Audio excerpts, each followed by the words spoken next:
శౌర్య దీప కన్న కూతురు కాదు అంటూ కార్తీక్కి కూడా తెలియని నిజాన్ని బయటపెట్టిన అనసూయ నిజంగానే శౌర్య దీప కన్న కూతురు కాదా? అసలు ఇదంతా ఎలా జరిగింది అనేది ఈ వీడియోలో తెలుసుకుందాం. జోష్న గురించి దాసు చెప్పడంతో పారిజాతం కోపంతో రగిలిపోతూ ఉంటుంది. తరువాత కేక్ కటింగ్ అయిపోయాక జోష్న అయితే ఇక శౌర్య గురించి దీప గురించి మాట్లాడుతూ ఉంటుంది. అయినా బావ పోలికలు రావడానికి బావేమన్నా శౌర్యకి కన్న తండ్రా ఏంటి అని అంటూ జోష్న అయితే అంటూ ఉంటుంది. ఇక ఆ మాట విని దశరథ జోష్నాని తిడుతూ ఉంటాడు. అసలు ఏం మాట్లాడుతున్నావు నువ్వు? నీకు అసలు ఎక్కడ ఏం మాట్లాడాలో తెలీదా? నీకు అసలు బుద్ధుందా అంటూ దశరథ తిడుతూ ఉంటాడు. అదేంటి డాడీ నన్ను తిడుతున్నారు? నేను అన్న దాంట్లో తప్పేముంది? ఇది అందరికీ తెలిసిన విషయమే కదా. బావేమన్నా శౌర్యకి కన్న తండ్రా? దీప కన్న తల్లి అయితే సరిపోతుందా? బావ కన్న తండ్రి అవ్వాలి కదా. దాని తండ్రి బావ కాదు, మీ అందరికీ తెలుసు అని అంటూ ఉంటుంది. జోష్న అయితే నేనన్నది ఇక్కడ ఎవరికైనా తప్పుగా అనిపించిందా? ఒకరినైనా చెప్పమనండి అని అంటూ ఉంటే అప్పుడే పారిజాతం అవును నాకు తప్పుగానే అనిపించింది. నువ్వు ఎక్కడ ఏం మాట్లాడాలో తెలియకుండా మాట్లాడుతున్నావు. కంటేనే రక్త సంబంధం ఉంటేనే కన్న తండ్రి కన్న తల్లి అనిపించుకోరే. అది బంధాలకి బంధుత్వాలకి రక్త సంబంధాలకి విలువ ఇచ్చే వాళ్ళకే తెలుస్తుంది. నీకేం తెలుస్తుంది అని అంటూ పారిజాతం జోష్న అని అంటూ ఉంటుంది.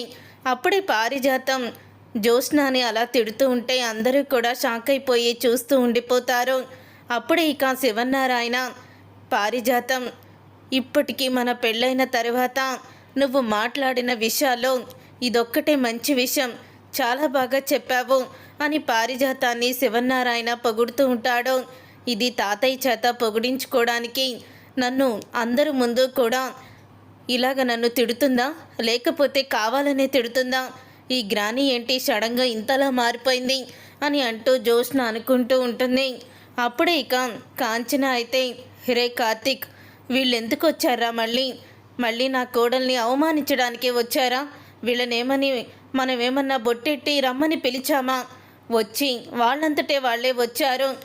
ఆనందంగా పుట్టినరోజు జరుపుకుంటూ ఉంటే మళ్ళీ ఇదేంటి గొడవలు అని అంటూ కాంచన తిడుతూ ఉంటుంది కార్తీక్ని. అప్పుడే ఇక దశరథ అయితే అంటూ ఉంటాడు, అమ్మ కాంచన మేము శౌర్య పుట్టినరోజుకనే వచ్చాము, కానీ జోష్న ఇలా మధ్యలో ఏదో ఒకటి గొడవ చేయడానికి మాట్లాడుతుందని నాకు తెలీదు. ఇలా గొడవలు పెట్టి ఆనందించే ఇలాంటి వాళ్ళని అసలు ఇక్కడికి తీసుకురావడమే నేను చేసిన తప్పు అని అంటూ ఉంటాడు దశరథ అయితే. అప్పుడే ఇక అంటూ ఉంటుంది జోష్న, అసలు ఏంటి మీరు? నేనేదో అనకూడని మాట అన్నంటూ ఎందుకు మీరు నన్ను ఇంతలా ద్వేషిస్తున్నారు? నేను ఉన్నదే కదా అన్నాను. తాతయ్య డబ్బులు ఇచ్చారు, మీ నాన్నని చూసి అంటున్నావు మీ నాన్న కూతురువా అని శౌర్యని అన్నారు. అందుకని కార్తీక్ బావ కన్న కూతురా ఏంటి అని అన్నాను. దాంట్లో తప్పేముంది? అయినా దీపకి అలాగే ఈ అనసూయ కొడుక్కి పుట్టిన శౌర్య బావ కూతురని బావ కన్న కూతురులా కన్నా ఎక్కువగానే చూసుకుంటున్నాడు. అదే నేను బావ మంచితనాన్నే పొగుడుతున్నాను అని అంటూ ఉంటుంది.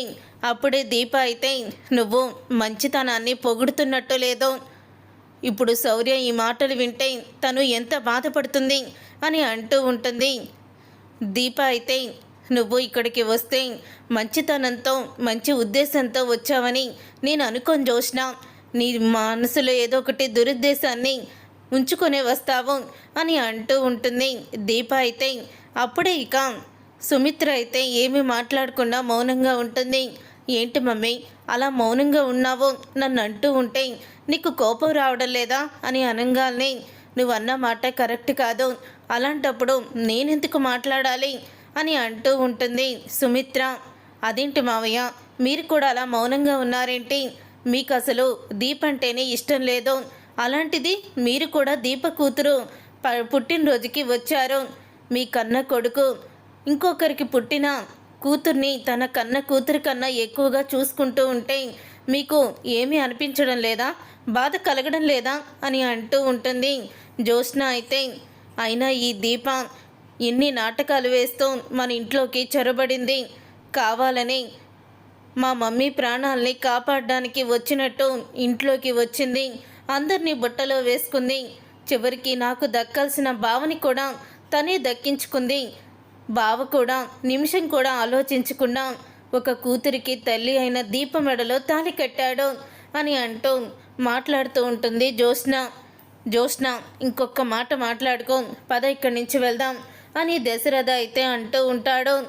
అప్పుడే ఇక జ్యోత్స్న అయితే, నేనెందుకు రావాలి డాడీ, నేనేమీ తప్పు మాట్లాడలేదే, ఏంటి దీప, నేను అన్నది నిజమే కదా అని అంటూ ఉంటుంది జ్యోత్స్న. అప్పుడే ఇక అనసు అయితే, ఇక చాలమ్మా ఆపు, ఇందాకడి నుంచి చూస్తున్నాను నా మేనగోడల్ని నోటికొచ్చినట్లు మాట్లాడుతున్నావు అని అంటూ ఉంటుంది అనసూయ. నీకు మేనగోడలా? నీ తమ్ముడికి పుట్టిందా, లేకపోతే నీ అన్నయ్యకి పుట్టిందా? అసలు ఈ దీపకి తల్లిదండ్రులు ఎవరో తెలీదు. ఈ దీప కూతురికి తండ్రి ఉన్నా లేనట్టే మా బావని తండ్రిని చేసింది. ఇలా పరాయి వాళ్ళతో తండ్రి అని పిలిపించుకునే ఆనవాయితీ ఈ దీప దగ్గర నుంచే ఉందిలే అని జ్యోత్స్న అంటూ ఉంటే, జ్యోత్స్న అని అంటూ కార్తీక్ అయితే సీరియస్గా అంటాడు. మీరు ఆగండి బాబు, ఏంటంటున్నావు? దీప మీ మేనగోడలా, మీ తమ్ముడు కూతురా అని అడుగుతున్నావే? అవును, దీప నా తమ్ముడు కూతురు కాకపోవచ్చు, కానీ అది మేనగోడలే, నాకు కూతురు లాంటిది, కూతురు కన్నా ఎక్కువ. అసలు శౌర్య గురించి ఏం తెలుసని నువ్వు అలా మాట్లాడుతున్నావు? దీప గురించి నీకు పూర్తిగా తెలియకుండా నువ్వు మాట్లాడుకో అని అంటూ ఉంటుంది అనసూయ అయితే. అత్తయ్య మీరు ఆగండి అత్తయ్య అని అంటూ ఉంటుంది దీప. అప్పుడే ఇక కార్తీక్ అయితే, ఏంటి దీప, పూర్తిగా నీ గురించి ఏం తెలుసు అని అంటున్నారేంటి, అసలు ఏం జరిగింది అని కార్తీక్ అడుగుతూ ఉంటాడు. అప్పుడే అనసూయ అయితే, నన్ను క్షమించండి బాబు, ఇప్పటి వరకు దీపకిచ్చిన మాట కోసం మీకు నేను ఎవ్వరికీ కూడా నిజాన్ని చెప్పలేకపోయాను. ఆ నిజాన్ని ఈరోజు బయట పెట్టక తప్పదు. ఎందుకంటే ఇలాంటి పరిస్థితుల ముందు నా మేనగోడలు ఎప్పుడూ కూడా తలంచుకోకూడదు, ఎవరికి సమాధానం చెప్పలేక మౌనంగా ఉండిపోకూడదు. ఇలాంటి జ్యోత్స్నాలు వీధి కుక్కళ్ళు ఉంటానే ఉంటారు, పిచ్చి కుక్కల్లాగా మొరుగుతూనే ఉంటారు, సమయం సందర్భం లేకుండా ఇష్టం వచ్చినట్లు మాట్లాడుతూ ఉంటారు. వీళ్ళందరికీ కూడా గట్టి గుణపాఠమే చెప్పాలి అని అంటూ ఉంటుంది అనసూయ. నన్నే పిచ్చి కుక్క అంటావా అని అనగానే, పిచ్చి కుక్క అన్నా ఇంకా రైటే, కొడితే అక్కడి నుంచి వెళ్ళిపోతుంది. నిన్ను మీ నాన్న తీసుకెళ్తానని చెప్పినా కూడా నేనెందుకు వెళ్ళాలని ఇక్కడే ఉంటున్నావు అని అంటూ ఉంటుంది అనసూయ. అసలు శౌర్య గురించి ఏం తెలుసు మీకు? శౌర్య అసలు దీప కన్న కూతురే కాదు అని అంటూ ఉంటే ఆ మాట విని ఒక్కసారి కార్తీక్తో సహా అందరూ కూడా షాక్ అయిపోతూ ఉంటారు. ఏంటి అనసూయ గారు, మీరు చెప్పేది నిజమేనా అని అడుగుతూ ఉంటాడు కార్తీక్ అయితే. అవును, నేను చెప్పేది నిజమే బాబు, అసలు శౌర్య దీప కూతురు కాదు అని అనగానే, నా కొడుకు నరసింహ కూతురు అని అంటూ ఉంటుంది అనసూయ. అప్పుడు అది విని జ్యోత్స్న క్లాప్స్ కొడుతూ, భలే చెప్పావు, దీప నీ కొడుకు భార్య అయినప్పుడు, దీప మెడలో నీ కొడుకు తాళి కట్టినప్పుడు మరి నీ కొడుకు కూతురికి దీపే కదా కన్న తల్లి, అలాంటిది నువ్వు ఇలా చెప్తే మేము నమ్మేస్తామనుకున్నావా అని అంటూ ఉంటుంది జ్యోత్స్న. నమ్మాలి, ఎందుకంటే దీప మెడలో నా కొడుకు నరసింహ తాళి కట్టాడు అంతే, దాన్ని ఎప్పుడూ కూడా భార్యగా దగ్గరికి తీసుకోలేదు. శౌర్య నా కొడుకు కూతురే, నా కొడుకు పొరుగురులో ఒక అమ్మాయిని మోసం చేసి గర్భవతిని చేశాడు. ఆ అమ్మాయి పెళ్లి చేసుకోమని అంటే వాడు గట్టిగా అమ్మాయిని ముందుకి తోసేశాడు.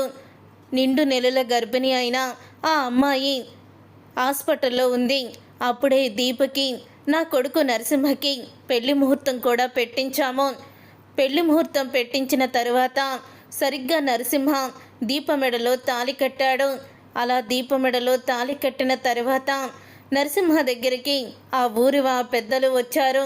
ఆ ఊరి పెద్దలు వచ్చి ఇక నరసింహని చితకబాది పోలీస్ స్టేషన్లో పెట్టారు. ఆ తర్వాత అమ్మాయి పరిస్థితి తెలుసుకొని నేను దీప కూడా హాస్పిటల్కి వెళ్ళాము. నేను దీప హాస్పిటల్కి వెళ్ళేసరికి అమ్మాయి చావు బతుకుల మధ్య ఉంది. నరసింహ నన్ను ప్రేమించానని మోసం చేశాడు. ఇప్పుడు నీ మెడలో తాళి కట్టాడు. నేను నరసింహ చేతిలో మోసపోయాను. కానీ నా బిడ్డ ఏం పాపం చేసిందని నా కడుపున పుట్టింది. నా బిడ్డని నీ కన్న బిడ్డలాగా చూసుకుంటావా? నాకు నా అన్న వాళ్ళు ఎవరూ లేరు, అందుకని నా బిడ్డని నీకు అప్పజెప్పాలనుకుంటున్నాను. నాకు ఉంది ఒక మావయ్యే, అతను కూడా నన్ను పట్టించుకోడు, అందుకేనేమో ఇలా తయారయ్యాను. నా బిడ్డని నీ చేతిలో పెడుతున్నాను దీప, నువ్వే కన్న తల్లివయ్యి నా బిడ్డని నువ్వే కాపాడాలి అని అంటూ శౌర్యని దీప చేతిలో పెట్టి ఆ అమ్మాయి చనిపోయింది. అప్పటి నుంచి వాడు ఊళ్ళోకి వస్తే ఎవరైనా వాడిని పట్టుకుంటారేమో అని అప్పులు చేసేసి అప్పటి నుంచి కూడా వాడు ఊరికి రాకుండా పొరుగురులోనే ఉంటూ అక్కడక్కడ తిరుగుతూ మరొక పెళ్లి చేసుకొని వాడి జీవితాన్ని వాడు బ్రతుకుతున్నాడు. ఇక దీప వాడు కట్టిన తాళిని మెడలోనే ఉంచుకొని శౌర్యని కన్న బిడ్డలాగా పెంచుకుంటూ వచ్చింది. ఎప్పుడూ కూడా శౌర్య నా కన్న బిడ్డ కాదు అన్న విషయాన్ని బయటికి రాకుండా, శౌర్యకి తెలియకుండా తను పెంచింది. ఎవరికి కూడా ఈ విషయం చెప్పొద్దని అప్పుడే నాతో మాట తీసుకుంది. కానీ ఈరోజు మీరు నోటికొచ్చినట్లు తల ఒక మాట మాట్లాడుతూ ఉంటే, నా మేనగోడల నుంచి తప్పుగా మీరు గుసగుసలాడుకుంటే తట్టుకోలేక బయట పెడుతున్నాను, నన్ను క్షమించు దీప అని అంటూ ఉంటుంది. అనసూయ అయితే ఇక ఆ మాట విని ఎంతో ఆనందపడుతూ ఉంటాడు. కార్తీక్ అయితే నీ కన్న బిడ్డ కాకపోయినా శౌర్యని కడుపులో పెట్టుకొని చూసుకుంటున్నావు దీప, నిజంగా నువ్వు చాలా గొప్ప ఆడదానివి అని అంటూ ఉంటాడు. కార్తీక్ అయితే అప్పుడే ఇక దశరథ, సుమిత్ర, అలాగే శివనారాయణ అందరూ కూడా దీపని పొగుడుతారు. అప్పుడే ఇక సుమిత్ర అయితే ఇప్పటికైనా నీ ప్రాణదాత ఎవరో చెప్పరా అని అనగానే అప్పుడే ఇక కార్తీక్ అయితే నా ప్రాణదాత శౌర్యకి ప్రాణాన్ని పోసి అమ్మగా మారి ఇన్ని రోజులు శౌర్యని కడుపులో పెట్టి పెంచుకున్న దీపే నా ప్రాణదాత అత్తయ్య అని అంటూ నిజాన్ని బయట పెడతాడు. కార్తీక్ అయితే అప్పుడే కాదు విని ఒక్కసారి జ్యోత్స్న షాక్ అయిపోతూ ఉంటుంది. ఏంటి బావా, నీ భార్య దీప పేరు చెప్తే మా మమ్మీ దీపని దగ్గరికి తీసుకొని దీపని క్షమించేస్తుందని నీ ప్రాణదాత దీపాన్ని చెప్తున్నావా అని అనగానే అప్పుడే ఇక కార్తీక్ అయితే అంటూ ఉంటాడు, నీకులాగా అప్పటికప్పుడు నాటకాలు ఆడాల్సిన అవసరం నాకు లేదు జ్యోత్స్న, దీప నా ప్రాణాలని కాపాడింది అనడానికి సాక్ష్యం ఈ లాకెట్టు అని అంటూ ఉంటాడు కార్తీక్ అయితే. అప్పుడే అనసూయ అయితే ఆ లాకెట్టు చూసి, బాబు ఈ లాకెట్టు మీ దగ్గర ఉందా? ఆ రోజు గుడికని వెళ్ళి దీని మెడలో మా తమ్ముడు మొట్టమొదట చేయించిన లాకెట్ ఇది, లాకెట్టు పడేసుకొని వచ్చింది. ఆ రోజు నేను దీన్ని కొట్టాను కూడా, మా తమ్ముడు కూడా దీని మీద కొంచెం కోపడ్డాడు. ఆ లాకెట్టు పడేసినందుకు చాలా తను బాధపడింది. 2 రోజులు భోజనం కూడా చెయ్యలేదు అని అంటూ ఉంటుంది. అప్పుడే ఇక అనసూయ మాట అనడంతో అంటూ ఉంటుంది. సుమిత్ర అయితే చిన్నతనంలోనే పెద్ద మనసుతో ఆలోచించి ఆ రోజు కార్తీక్ని కాపాడావు, కార్తీక్ని కాపాడి మా కుటుంబానికి ఎంతో మేలు చేశావు. కానీ పెద్దయిన తర్వాత నీ బుద్ధి ఏమైంది? ఎందుకు నా కూతుర్ని నా భర్తని చంపేంత కసిని ఎందుకు పెంచుకున్నావు అని అంటూ సుమిత్ర అడుగుతూ ఉంటుంది. అప్పుడే ఇక దీప అయితే నేను ఎప్పుడూ కూడా ఎవరిని చంపాలని అనుకోలేదు. ఆ రోజు జ్యోత్స్న చేసిన పనికే నేను జ్యోత్స్నని షూట్ చేయడానికి రివాల్వర్ తీసుకున్నాను. తనే ముందు రివాల్వర్ తీసుకువచ్చి తను నాకు గురి పెట్టింది. మరి అలాంటప్పుడు మరి మీ కూతురు కూడా నన్ను చంపాలని చూసినట్టే కదా. మరి నన్ను చంపాలనే కక్ష అంతెందుకు జ్యోత్స్నకి ఉంది. తను రివాల్వర్ తీసుకొచ్చింది కాబట్టి తన చేతిలో నుంచి కోపంగా నేను లాక్కొని తనకి గురిపెట్టాను. ముందు రివాల్వర్ తీసుకువచ్చిన వాళ్ళు కాకుండా తరువాత నన్ను దోషిగా మీరు అనుకుంటున్నారు. పర్వాలేదు, కానీ మా బావ మీ మేనల్లుడు త్వరలోనే అసలు ఎవరు దశరథ గారిని షూట్ చేయాలనుకున్నారో, ఎవరు కుట్ర చేశారో మొత్తం బయటికి తీసుకొస్తాడో, ఆ నిందితుల్ని మీ దగ్గర మోకాళ్ళ మీద నిలబెడతాడో. చూస్తూ ఉండండి, దానికి టైం ఎంతో లేదు అని అంటూ ఉంటే ఆ మాట విని ఒక్కసారి జ్యోత్స్న అయితే షాక్ అయిపోతూ ఉంటుంది. అప్పుడే ఇక సుమిత్రతో దీప అంటూ ఉంటుంది, మా బావ తీసుకువచ్చి షూట్ చేసిన అతను మీ ముందు నిలబెట్టి అసలు నాదేది తప్పు లేదని చెప్పినప్పుడు నా మీద ఉన్న అభిప్రాయాన్ని మీరు మార్చుకుంటారా? మీరన్న మాటలన్నీ కూడా వెనక్కి తీసుకుంటారా అని అడుగుతూ ఉంటే అప్పుడే సుమిత్ర అయితే అంటూ ఉంటుంది, నువ్వు నా భర్తని చంపాలన్న విషయంలో నువ్వు ఏ తప్పు చేయలేదని తెలిస్తే అప్పుడు నా నిర్ణయం వేరే విధంగా ఉంటుంది.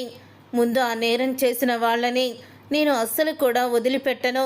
వాళ్ళెవరో తెలిస్తే వాళ్ళు ఎలాంటి వాళ్ళైనా, ఏ స్థాయిలో ఉన్నా, ఏ బంధుత్వం అయినా సరే నేను అస్సలు కూడా ఊరుకోను వాళ్ళకి శిక్ష విధించే వరకు అని అంటూ ఉంటుంది సుమిత్ర అయితే. అప్పుడే జ్యోత్స్న అక్కడి నుంచి కోపంగా వెళ్ళిపోతుంది. జ్యోత్స్న కోపంగా అక్కడి నుంచి వెళ్ళిపోవడం గమనించిన పారిజాతం, ఇది దశరథని షూట్ చేసిన వాడిని పట్టిస్తాను అని అన్నప్పుడల్లా కూడా దీనిలో ఒక తెలియని భయం కనపడుతుంది. ఒకవేళ ఇదే దశరథని షూట్ చేయించిందా అని అనుమానమైతే పారిజాతానికైతే వస్తుంది. ఇక అందరూ కూడా బయలుదేరుతారు. వెళ్ళే ముందు సుమిత్ర అయితే వెనక్కి తిరిగి వస్తుంది. తిరిగి వచ్చి, నన్ను క్షమించొదినా, ఆ రోజు నేను తప్పని పరిస్థితుల్లో ఆ తాళిని తీయాల్సి వచ్చింది. అంతే తప్ప నేను ఎప్పుడూ కూడా ఒక ఆడపిల్ల జీవితాన్ని నాశనం చేయాలని నేను అనుకోలేదు. నన్ను క్షమించు వదినా, నన్ను వీలుంటే క్షమించు అని క్షమాపణ అడుగుతుంది సుమిత్ర కాంచన్ని. అప్పుడు ఇక కాంచన అయితే ఏమీ మాట్లాడకుండా మౌనంగా ఉంటుంది. ఇక దశరథ, సుమిత్ర క్షమాపణ అడిగింది కదమ్మా, ఇప్పటికైనా నాతో మాట్లాడు అన్నయ్య, లోపలికి రా అన్నయ్య, కూర్చో అన్నయ్య అంటూ మర్యాదలు చేసే నా చెల్లెలు ఈరోజు ఒక్క మాట కూడా నాతో మాట్లాడకపోతే అది నేను తట్టుకోలేకపోతున్నాను అని అంటూ ఉంటాడు. దశరథ అయితే, చూడమ్మా, నువ్వు అత్త తాళి తీసిందని అత్త మీద కోపాన్ని చూపిస్తున్నావు, అది కరెక్టే, నేను కాదన్ను. కానీ మావయ్య ఏం చేశారు? మావయ్య ఎప్పుడూ కూడా ఒక ఆడపిల్ల జీవితాన్ని నాశనం కావాలని అనుకోరమ్మా. నువ్వే నాన్నని కూడా మావయ్యని కూడా అపార్థం చేసుకుంటున్నావు అని అంటూ ఉంటాడు కార్తీక్ అయితే. అప్పుడు ఇక కాంచన అయితే, నాకు ఎవరి మీద ఎటువంటి కోపం లేదురా అని అంటూ ఉంటుంది. కాంచన, అన్నయ్య, నీ మీద నాకెప్పుడు కోపం ఉండదన్నయ్య, నువ్వు నా ప్రాణం, నా కార్తీక్ నాకైతే ఎలా అయితే ప్రాణమో నువ్వు నాన్న అన్న కూడా నాకు అంతే ప్రాణం. మీకేదైనా జరిగినా నేను కూడా తట్టుకోలేను. ఇక మనసులో ఏమీ పెట్టుకోకుండా వెళ్ళన్నయ్య అంటూ ఇక చెప్తూ ఉంటుంది కాంచన మాట విని ఎంతో సంబరపడిపోతూ ఇంటికైతే వెళ్తాడు. వెళ్ళిన తర్వాత ఇక జ్యోత్స్న ఇంటి గదిలో ఉన్న సామాన్లన్నీ విసిరి కొడుతుంది. అప్పుడే అక్కడికి వచ్చిన పారిజాతం, ఏం చేస్తున్నావు అని అడుగుతూ ఉంటే, ఏం చేస్తాను గ్రాని, అందంగా ఇంత ముస్తాబయ్యి రెడీ అయ్యి వెళ్తే అసలు ఏం చేశాడో చూడు, కార్తీక్ బావ ఎలా మాట్లాడాడో చూడు అని అంటూ ఉంటుంది జ్యోత్స్న అయితే. అయినా నీలాంటి గుండెలు తీసిన వంటలకి, నీలాగా స్వార్థంతో కూడిన ఆడవాళ్ళకి ఆ దేవుడు కూడా సహాయం చెయ్యడు అని అంటూ ఉంటే, ఏంటి గ్రాని, అసలు నువ్వెందుకు ఇలా మాట్లాడుతున్నావో, ఎందుకు ఇలా నువ్వు ప్రవర్తిస్తున్నావో, ఆ దీపని పొగిడి అపార్థం చేసుకోవడానికి కారణం సగం నువ్వే. దీపని సపోర్ట్ చేస్తూ నన్ను తిట్టావు అని అంటూ ఉంటే, దీప కాలి గోటికి కూడా నువ్వు సరిపోవే. దీపకున్న మంచితనం అలాంటిది. దీపని చూసి నేర్చుకో, ఇప్పటికైనా నీ బుద్ధి మార్చుకో అని అంటూ దాసు చెప్పినవేవి కూడా చెప్పకుండా నిజాన్ని దాచిపెట్టేస్తుంది పారిజాతం.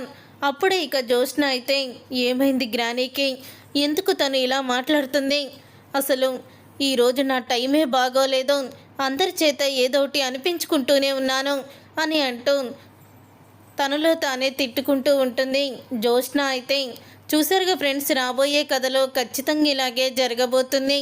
మరి ఇలాగే జరగాలని మీరైతే కోరుకుంటున్నారా? అయితే వీడియోని తప్పకుండా లైక్ చేసి ఛానల్ని సబ్స్క్రైబ్ చేసుకొని పక్కనే ఉన్న గంట సింబల్పై ఆల్ అని క్లిక్ చేయండి. అప్పుడే మేము పెట్టే ప్రతి వీడియో మీరు మిస్ కాకుండా చూసేవచ్చు.